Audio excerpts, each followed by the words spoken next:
Hello, welcome to this overview of complex stimuli and SmartEP stimulus utilities for acquiring frequency following responses.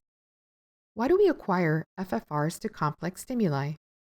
While auditory evoked potentials elicited by click stimuli and short duration tones have been used in the definition of basic patterns of auditory responses, these techniques are actually a poor approximation to relevant sounds we encounter in our daily lives and outside of a laboratory, such as sounds of speech and music and those present in the environment.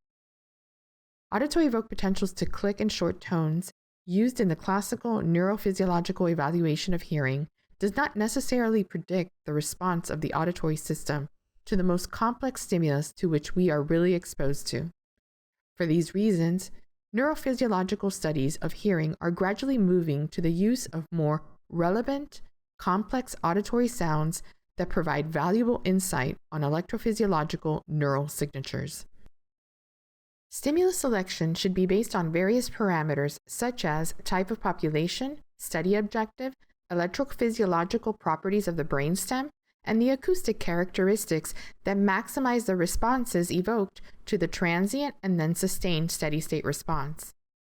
For the transient portion, the temporal characteristics should be defined by a robust onset and should be of high amplitude, while the steady-state portion should have a fundamental frequency of less than 500 Hz. The stimulus can be synthetic, natural-shaped, or hybrid. There are many different programs used to create complex stimuli, for example, the CLAT speech synthesis software. For short-duration complex stimuli, the stimulus length is typically 40 to 100 milliseconds long. Long-duration stimuli are typically 100 to 500 milliseconds in length. These stimuli are more natural. Lastly, stimulation frequency or rate of stimulation will depend on the stimulus duration and the interstimulus interval, which is usually greater than or equal to 30% of the stimulus duration. The default cABR settings files allows a beginner to start with the syllables ba, ga, and da. In the following slides, you will see the complex stimuli's consonant and its aperiodical envelope, followed by the vowel. Here is the short duration 40 millisecond da and a longer 170 millisecond da. While here we see the long duration 170 millisecond ba and ga. With these stimuli, it is easy to identify the transient and steady-state aspects of the complex stimulus as manifested in the FFR recording. These syllables are relatively universal. They consist of a transient segment followed by a steady-state periodic segment, similar to a click followed by a tone. Due to these similarities, the transient segment of the stimulus causes a rapid onset neural discharge like a click, and the sustained segment of the vowel produces a response similar to a steady state produced by tonal stimulation.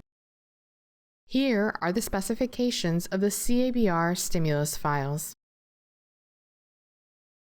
IHS also offers two stimulus utilities, a stimulus generator if you wish to create your own stimulus, or a stimulus converter if you wish to convert a WAV file to IHS stim format, such as vowels, ah or oo, consonant vowels combinations, ba, da, ga, a baby's cry, babble talk, musical instruments, etc.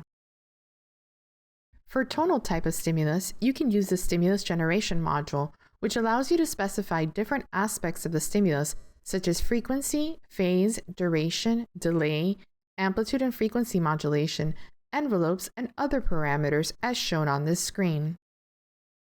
If you have WAV files, you can use the stimulus conversion utility to convert the WAV to IHS stim format by selecting the WAV file and setting up the output sampling rate. Choose the sampling rate that best fits the duration of your stimulus. The Intelligent Hearing System's Advanced Auditory Research Module, when used with the Universal Smart Box platform, allows for a maximum of 4-second WAV files at a sampling rate of 10 kHz, while the Duet allows for a maximum of 8-second WAV files at a sampling rate of 5 kHz. Stimuli for the Advanced Auditory Research Module can have up to 40,000 data points, so at 40 kHz, that is 1 second of stimulus duration.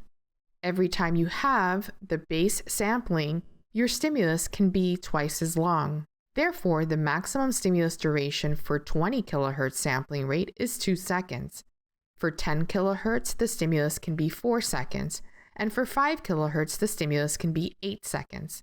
Of course, this also means that your recording sampling rate will change accordingly, from a sample every 25 microseconds to every 50 microsecond to every 100 microsecond to 200 microsecond. And so will be the bandwidth of the data that can be recorded and the stimulus that can be presented. Note that the 5 kHz sampling rate is only available for the duet.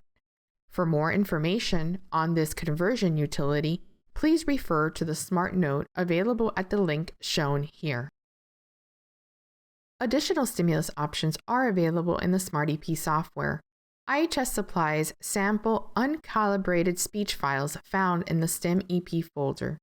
The specifications of these stimuli are shown in this table. If you decide to use any of these stimuli, it is important that you calibrate them for your transducer of choice.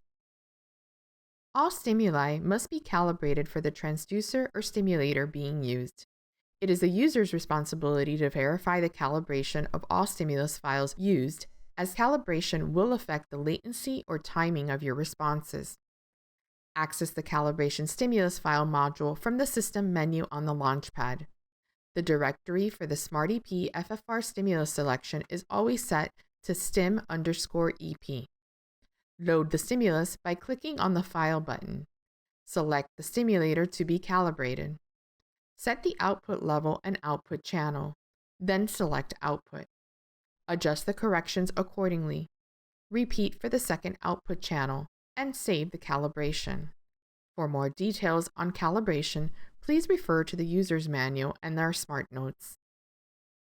Thank you for watching this video. There are 4 parts to this video series. If you wish to learn more, Part 1 covers how to acquire FFRs.